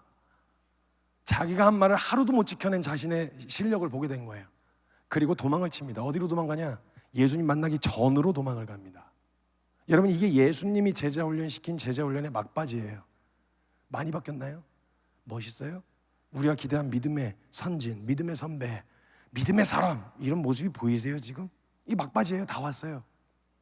근데 그때 예수님을 또 도망쳐서 배신하고 도망친 제자들이 모여서 그물질을 하고 있었던 장면이 아까 드라마에서 본 디베랴라고 하는 바닷가였습니다. 그 요한복음 21장에 나오는 장면인데요. 그때 제자들이 도망쳐서 배 위에서 헛그물질을 하고 있었어요. 요한이 마지막까지 예수님 곁을 지키다가 뒤늦게 합류했고요. 예수님 부활하셨다는 소식을 들었어요. 찾아갈 염치가 없는 거예요. 그래서 찾아가지 못하고 우린 실패했다, 끝났다 생각하고 그물질을 하고 있었는데 그런 제자들을 예수님이 찾아가십니다. 그들 앞까지 예수님이라는 걸 알려주실 수 있는 만큼만 가세요. 해변가에 도착하셔서 거기서 떡과 고기를 구워놓고 기다리십니다. 그리고 한참 기다리시다가 예수님이 얼마나 탁월한 연출가시냐면요, 그때요 예수님이 베드로가 뭐가 바뀌었는지를 보여주시려는 것처럼 누가복음 5장에서 처음 부르실 때 그 똑같은 장면을 똑같이 연출하세요. 멘트도 똑같아요. 한참 새벽녘까지 기다리셨다가 제자들을 향해서, 헛그물질하고 있는 제자들을 향해서 얘들아 고기 많이 잡았니? 물어보세요. 아니요, 한 마리도 못 잡았습니다. 똑같죠 멘트가. 그물 오른편에다 던져봐. 던졌어요. 잔뜩 잡힌 거예요. 이때 요한이 먼저 알았어요. 그래서 요한은 예수님 안 팔아먹었잖아요. 예수님이 이렇게 반응을 하면 되는데 베드로한테 알려줘요. 왜냐면 베드로가 얼마나 괴로워하고 있는지 알았거든요. 야야야야, 예수님 오셨어. 예수님이라고. 근데 이때 베드로가 되게 재밌는 반응을 보여요. 갑자기 베드로가 겉옷 그물을 손에서 놔요. 그런데 겉옷을 챙겨요. 그리고 물로 풍덩 뛰어들어서 예수님이 계신 해변가로 휘적 가는 거예요. 뭐가 달라졌는지가 보이시나요 지금? 딱 하나 바뀌었거든요. 성품, 인격 뭐 다른 거 안 바뀌었어. 딱 하나 바뀌었어요. 처음 누가복음 5장에서 뭐라 그랬어요 베드로가? 주여 나는 죄인이로소이다. 나를 떠나소서. 근데 지금 상태는 그때보다 더 흉악한 죄인인데 자기가 죄인이라는 거 너무 잘 알고 있는데 예수님이다 그러니까 뭐 홀린 사람처럼 예수님 계신 대로 가는 거예요. 요거 하나 바뀌었어요. 딱 요거 하나. 그리고 해변가에 도착했어요. 해변가에 딱 도착했는데 그때 예수님 거기서 떡과 고기를 굽고 계셨는데 제가 어떤 선교사님하고 같이 이렇게 그 장면을 같이 묵상을 하는데 그 얘기하실 때 그 묵상 나눠주시는 분이 자기가 들은 얘기라고 하면서 그 풀어서 이야기해 주시는 거예요. 갑자기 예수님 거기서 떡과 고기가 아니라 치킨을 굽지 않아 주셔서 너무 감사하대요. 뭔 소리야 갑자기 제가 은혜를 받고 있다가 뭔 소리 하는 거예요 도대체. 왜 이러는 거야 막 이랬는데 그 치킨을 굽지 않아 주셔서 감사하다면서 그 상황을 설명해 주시는데 베드로가 이렇게 염치 없으니까 이렇게 초초초 왔는데 예수님이 거기다 통닭을 하나 꽂아놓고 불에다가 이렇게 구우면서 계셨어요. 베드로 온 걸 보셨어. 잠깐 기다려. 거진다 익었어. 기다려. 한참을 구우시다가 거진다 익었을 때쯤에 예수님 야 너 이거 기억나냐? 너 이거 나 팔아먹을 때 울던 닭이야. 생각났어? 와, 내가 부활해갖고 오네. 아직도 울고 있더라고. 내가 직접 손질한 거예요. 먹으라고. 한번 먹어봐. 얘한테 진심으로 제가 빵 터졌어요. 제가 웃겨는 봐도요 크게 웃어본 적이 없거든요. 진심으로 빵 터졌어요. 제가 우와, 성경을 어떻게 이렇게 볼 수 있지? 어떻게 이런 해석이 가능하지? 배우고 싶다 막 이런 생각이 들었는데요. 그 상황에서 저는 빵 터져서 웃는데 그걸 나눠주시던 분이 갑자기 빵 터져서 우시는 거예요. 오열을 하시는 거예요. 분위기 어떡할 거야? 나 막 웃고 있는데 혼자 막 울어. 어떡할 거야 이거? 조용히 입을 다물고 있었어요. 근데 그 치킨을 굽지 않아 주셔서 감사하다는 말의 의미를 해석을 해주시는데 이렇게 얘기하시더라고요. 베드로가요 지도 알아 남도 알고 나 같은 놈은 예수님 앞에 가면 안 된다는 거. 적어도 나만큼은. 말이라도 안 했으면 모르겠는데 예수님 말 그렇게 죽기까지 따르겠다고 말해놓고 예수님 면전 앞에서 팔아먹은 나 같은 놈은 절대 예수님 앞에 서면 안 된다는 걸 지 양심도 소리를 질렀을 거라고요. 물로 풍덩 뛰어들 때 남이 주변에서 얘기하지 않아도 그 모든 시선과 지 양심이 야 네가 인간이냐? 너 그러고 또 그 짓거리야? 너 그리고서 예수님한테 간다고? 야 네 말이라도 하지 말든가. 너가 사람이냐? 네가 무슨 크리스찬이야? 네가 무슨 제자야? 이게 막 지 귀등을 막 때렸을 거예요. 근데 그 모든 양심이 막 소리를 지르고 있는데 그렇게 한 번만 마지막으로 한 번만 더 예수님 앞에 서보고 쫓겨나라도 한 번만 더 서보고 싶은 거예요. 그래서 예수님 앞에 나왔는데 그런 베드로에게 예수님이 너 그때 왜 그랬냐? 너 그때 왜 나 팔아먹었어? 안 팔아먹는다며? 라고 과거에 베드로가 저질렀었던 수치스러운 과거를 캐묻질 않으셨다는 거예요. 왜 그랬냐고 묻지 않으셨다는 거예요. 딱 하나 물어보셨어요. 너 나 사랑하냐? 여러분 이게 진짜 잔인한 질문이거든요. 이런 딜레마 빠져보셨어요? 사랑한다고 말을 하고 싶어. 근데 사랑한다고 말하기에는 내 꼬라지가 너무 형편이 없네. 그래서 내 꼬라지 때문에 그래 나 주님 사랑하는 거 아니야 하고 획 돌아서려고 그러는데 이 발 떼고 옮기면 되는데 그게 안 떨어져. 여기 사랑하는 선교사님들 선배님들도 계실 거고 크리스천들 교회를 다니시는 우리 성도님들도 계실 텐데 그럼 왜요? 그렇게 피곤하고 고단하면 안 하면 되잖아요. 아까 첫 번째 질문했잖아요. 믿음이 그렇게 힘들다며요. 포기하시면 되잖아요. 교회 떠나시면 되잖아요. 사역 안 하시면 되잖아요. 그냥 포기하고 그냥 편하게 하시면 되잖아요. 그거 알면서 그거 안 하면 괜찮다는 거 알면서 왜 거기 계세요? 왜 그렇게 괴로워요? 왜 죄책감을 느끼고 왜 찔려하면서 왜 거기 그렇게 버티고 계신가요? 왜 그렇게 선교지에서 누가 박수 쳐주는 것도 아니고 누가 알아주는 것도 아닌데 왜 거기서 그러고 계세요? 그래서 내가 주님을 기쁘시게 해드리고 싶은데 보여드릴 열매는 없고 그렇다고 내 영성이 깨끗하고 순결하냐? 그렇지도 않은 것 같고 그 죄책감에 시달릴 거면 안 가면 되잖아. 안 하면 되는 거 아니야? 근데 왜 거기서 그러고 버티고 계세요? 그 마지막 도망 나오면 되잖아. 싫어 교회 떠나면 되잖아 싫으면. 근데 왜 거기 그러고 계세요? 이게 안 되더라고요. 이게 사랑한다고 말하자니 내 꼬라지가, 야, 하나님 사랑하는 놈이 너 그따구로 살아? 이런 얘기 들을 것 같아서 선뜻 사랑한다고는 말 못하겠는데, 그렇다고 내 꼬라지 때문에 그래요? 난 주님 사랑하는 거 아니에요. 주님 사랑하면 내가 이렇게 살 수가 없지 하고 확 돌아설라니 안 떨어지는 거예요. 그러니까 베드로가 이 딜레마에서 고민하다 뭐라 얘기하는 줄 아세요? 아시잖아요. 내가 3년 반 동안 주님 어떻게 쫓아다니는지 다른 사람 몰라도 주님은 아시잖아요. 한 번 더 물으세요. 너 정말 사랑하냐? 3번을 물으시고 똑같이 대답한 베드로에게 주님 이렇게 얘기하세요. 그렇게 똑같이 내가 주를 사랑하는 줄 주께서 아시나이다. 그러니까 됐다. 너 준비 다 됐다. 뭐가 준비 다 됐어요? 성품, 인격, 실력, 스펙 뭐가 준비됐어요? 주님이 일전에 그 얘기하셨죠. 너 지금은 따라올 수 없는데 후에는 따라올 수 있을 거라고. 그가 지금 이때였어요. 사랑하는 베드로야, 너 이거 네 노력과 최선으로는 못 가. 이 길 끝까지. 이 길은 붙드신 하나님의 은혜로만 갈 수 있는데, 은혜라는 그 개념을 이해 못했겠어요? 알았죠. 받을 자격이 없는 자에게 주신 선물이요. 설명은 할 수 있는데 문제는 자기가 받을 자격이 없는 자가 돼서 그 선물을 받아본 거예요. 그 은혜가 너를 끝까지 가게 할 거야. 그리고 준비 다 됐다는 말이 어떻게 적혀있냐면 내 양을 치라. 내 양을 먹이면 너 사도의 직분 감당할 준비 다 됐다. 됐다. 그리고 부담 없이 승천하세요. 그리고 곧바로 사도행전이 펼쳐집니다.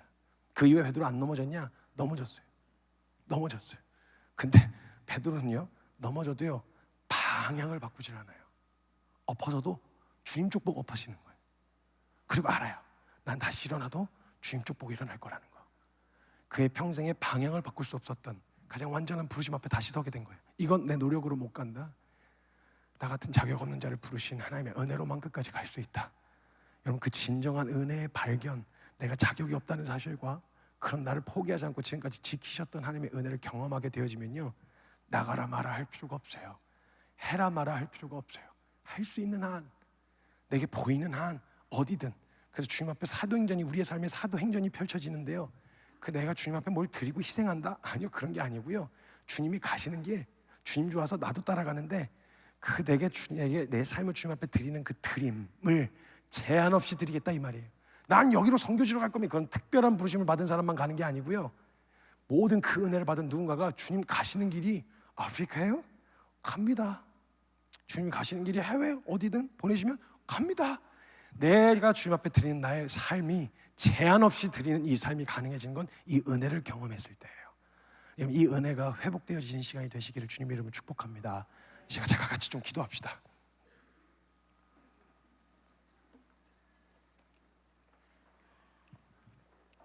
(2005년에) 제가 선교사로 헌신을 해서 대략 한 20여 년 정도 사역을 해오면서요, 아주 어린 나이에 헌신을 해서 사역을 시작했습니다. 17살 때부터 사역을 해서 달려온 동안, 그러니까 뭘 할 줄 아는 게 있었겠어요? 재주도 재능도 아무것도 할 수 있는 게 없어서 제가 한 거라고 그냥 뭐 노가다 하고 청소하고 뭐 밥하고 이런 것이 제 주된 사역이었어요. 근데 그게 별로 크게 어렵지 않았습니다. 그런 사역들을 하는 게 그렇게 크게 어렵거나 막 이렇게 막 이러지 않았어요. 근데 어느 날 제 안에 이런 질문이 찾아 들어왔어요. 나는 주님 때문에 즐거워. 뭐 이렇게 사는 것도 재밌고 즐거워. 근데 주님은 날 보시면 기쁘실까? 난 주님 때문에 기쁜데 주님은 날 보시면 기쁘실까? 이 질문이 찾아 들어왔는데 저를 보면 기쁘실 것 같지가 않은 거예요. 아, 어떻게 해야 되지? 믿음이 없이는 하나님을 기쁘시게 할 수 없대. 그 믿음 어떻게 갖는 거예요? 고민했어요. 씨름했어요. 야, 그 나이에 그럴 수 있어. 이게 별로 위로가 안 됐어요. 막 고민을 했어요. 닭이 터지게 막 고민을 했어요. 아무리 몸부림을 쳐도 안 되는 거예요. 막 고민을 하고 하려고 하면 할수록 불가능하다는 것만 발견하게 되어지는 거예요. 제가 그렇게 10년 만에 만 9년 만에 제가 모든 걸 다 그만두고 포기하기로 결정을 했어요. 그 짐을 쌌어요. 이제 단체에서 나가야 되겠다. 그래서 그만하겠다고 쌌는데 박스 2개 캐리어 하나 나오더라고요. 10년치 짐이 여름 겨울 짐에서 조그만 캐리어 박스 2개 갖고 됐다. 자, 그만하자.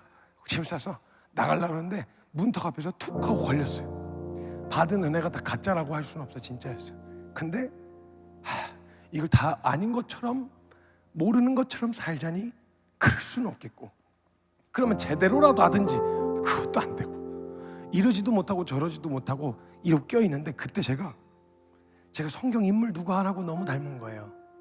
가룟 유다하고 너무 닮은 거 있죠. 가룟 유다가 예수님 팔아먹어서 은삼십 받았어요. 그럼 기왕 팔아먹었으면 나가서 잘 먹고 잘 살면 되잖아요. 근데 얼마 안 되는 돈이라도 그냥 나가 떠나면 되는데 그거 해놓고 나서 아씨 이거 아닌 것 같은데, 이거 아닌 것 같은데 하는 생각이 찾아들은 거예요. 잘 먹고 잘 살지도 못할 거, 그러면 제대로 엎어지기라도 하든지 하나님 앞에 회개하고. 근데 그것도 참아 못하겠는 거예요. 그래서 제사장에 가서 예수님 돌려달라고 던졌는데 이제는 네가 받으라고 쫓겨났어요. 이러지도 저러지도 못하고 낑겨 있다가 가룟 유다가 오갈 데가 없는 거예요. 떠나지도 못하겠고 따르지도 못하겠으니까. 그래서 가룟 유다가 가서 목을 매요. 자살을 해요. 얼마나 비참했냐면 이게 터져서 창자가 터져 흘러나왔다 그래. 비참해서. 근데 제가 딱 보는데 나갔다. 가룟 유다 같다. 그래서 제가 그날 제 생일이었는데 제가 똑같이 목을 맸어요. 그리고 제가 의미심장한 글을 남겨놓고 가족에게 보내놨는데 그걸 확인한 가족들이 잽싸게 연락을 하는 바람에 제가 발견이 돼서 살았어요. 또 어떻게 해야 될지를 모르겠는 거예요. 그로부터도 한 2년 정도 시간 동안에 방황이 있었거든요. 근데 주님 저를 다시 일으키실 때 요한복음 21장으로 질문하셨어요. 제가 그 꼬라지를 하고 그런 짓을 하고 왔는데 주님 저한테 물으시는 거예요. 성규야, 너 나 사랑하냐? 근데 제가 이 질문을 듣는데 목이 턱하고 막혀서 사랑한다고 말하고 싶은데 내 꼬라지가 너무 형편없는 거예요. 뭔가 사랑한 사람에게서 나타나야 될 반응이 안 나타난 거죠. 사랑한다는 말이 선뜻 나오진 않아. 그래서 그럼 내 꼬라지 때문에 사랑 안 한다고 말하자니 내가 그게 아니었으면 내가 10년 동안 그렇게 살 이유가 없는데 내가 뭐 하려고 그렇게 해? 왜 내가 미래도 비전도 보이지 않는데 거기서 그 짓거리를 내가 했었던 이유가 뭐야? 주님 아니었으면 내가 누가 뭐라 그래도 주님 아니면 내가 그거 할 이유가 없었던 거야. 그러니까 제가 똑같은 곡이 나오는 거야. 아시잖아요. 내가 잘했다고는 말 못하겠는데 10년 동안 내가 어떻게 몸부림쳤는지 주님은 아시잖아요. 지금 오케이 됐다. 세 번의 고백 끝에 됐다, 준비 다 됐다. 근데 이 준비됐다는 말이 무슨 사역할 준비, 마이크 잡고 돌아다니면서 사역할 준비 아니요. 저는 이거 제가 자격이 없는 거 알아요. 그래서요, 저 이거 그냥 기회라고 생각하고 말씀 나누지만 저는 다시 노가다 하는 자리로 돌아가라 하시면 영광 할렐루야 하면서 다시 돌아갈 수 있어요.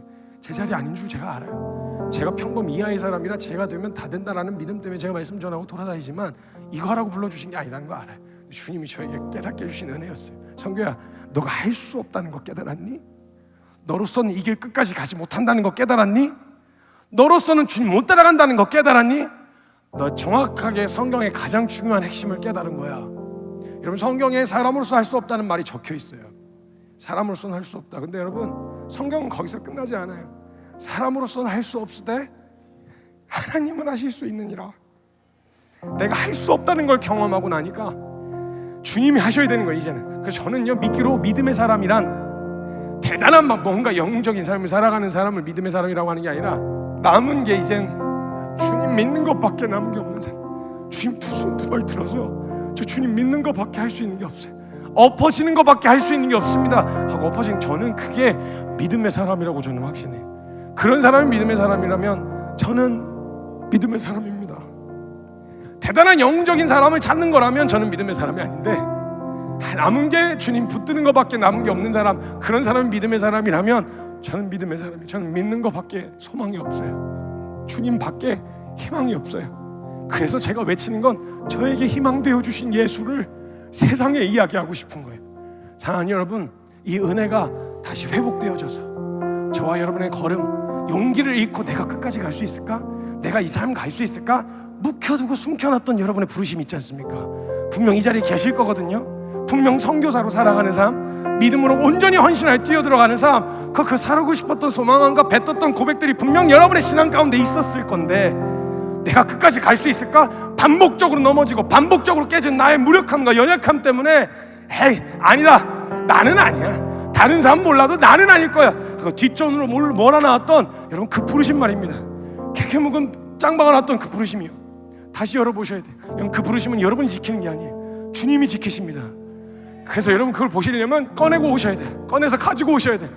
맞아, 나 그때 주님께 내 삶 드린다고 했었는데, 맞아, 나 그때 주님 앞에 나 선교사로 살겠다고 결정했었는데, 주의 종으로 살겠다고 결정했었는데, 여러분 그 기억 속에 그 부르심과 주님 앞에 그 부르심 앞에 드렸던 여러분의 헌신이 있었지 않습니까?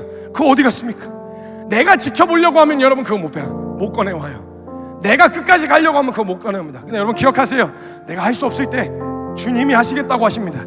나의 무능함을 발견하셨으면 이제 하나님의 전능을 보실 차례입니다. 나의 무지함을 보았다면 하나님의 지혜를 경험하실 차례입니다. 여러분, 여러분의 그 부르심을 단지 꺼내 오셔야 됩니다. 하나님, 저 사실 이런 소망함이 있었어요. 용기를 내셔야 됩니다. 여러분, 하나님 앞에 저 이렇게 드리고 싶었던 소망함이 있었어요. 근데 저는 제가 끝까지 못 지킬 것 같아서 사실 숨겨놓고 있었어요. 근데 만약 주님이 지켜주시는 거라면, 이 걸음을 끝까지 가게 하시는 것이 내 노력이 아니라 주님의 손 안에 있는 거라면, 하나님 저 다시 한번 걸어보고 싶어요. 저 그 믿음의 삶, 주님께 드린 그 헌신 다시 한번 주님 앞에 드리고 싶어요. 이런 마음으로 오늘 서기를 소망하시는 분이 계시다면 오늘 그 용기를 주님 앞에 좀 보이실 수 있었으면 좋겠어요. 주님이 그 걸음 지켜주실 거예요. 그 소망함을 붙들어 주실 거예요. 혹시 내 마음 가운데 묻어놨는데, 여러분 주님 앞에 고백했던 그 수많은 고백들이 있지 않습니까? 주님께 다 드리고 싶었던, 선교사로 살겠다고 결정했던, 주의 종으로 살겠다고 여러분의 입술로 고백했었던, 덮어놨었던 그 부르심이요, 주님이 지키신다고 하면, 나는 못 지키는데 주님이 지키신다고 하면 다시 열어보셔야 돼요. 이 자리에 혹시 여러분 용기 있게 이런 마음에 그걸 다시 열어보실, 주님 앞에 그 부르심 앞에 다시 한번 서보고 싶으신 그 용기를 내실 분이 계시다면요, 우리 주님 앞에 그 용기의 모습, 믿음의 태도를 주님 앞에 보여드릴 수 있었으면 좋겠어요. 혹시 그런 분들 계시다면 그 자리에서 좀 일어나서 그 믿음의 용기를 좀 주님 앞에 보여주시겠습니까? 하나님, 저 선교사로 살고 싶은데요, 사실 숨겨놓고 두려워서 묻어놓고 있었어요. 근데 만약에 주님이 지켜주시는 거라면, 주님 만약 저를 붙드시는 거라면, 하나님 저 한번 걸어보고 싶어요. 저 그 삶 살아보고 싶습니다. 마지막 용기 있으신 분들 내 자리에서 좀 주님 앞에 믿음으로 보여주세요. 감사합니다. 감사합니다. 여러분, 주님이 지켜주십니다. 주님이 붙드십니다. 주저하지 마시고, 혹시 그런 마음 있으신 분들 용기 있게 이 몸을 일으키시면 좋겠습니다. 감사합니다. 감사합니다. 우리 같이 좀 기도하며 나아갔으면 좋겠습니다. 우리 두 손을 주님 앞에 좀 높이 들까요? 하나님, 빈손입니다. 하나님, 저 아무것도 가진 게 없습니다. 그러나 하나님, 주님이 지키시면 저 갈 수 있습니다. 주님이 가게 하시면 저 갈 수 있습니다. 우리의 무능력과 무지함을 발견했을 때야말로 주님의 전능과 지혜를 경험할 때임을 확신합니다. 주여 지켜주시옵소서. 주 예수 그리스도의 날까지 걷게 하여 주시옵소서. 우리를 붙드시고 지키시는 사랑하는 주님의 이름 간절하게 한번 목청껏 부르짖고 통성으로 함께 기도하며 나아갑니다.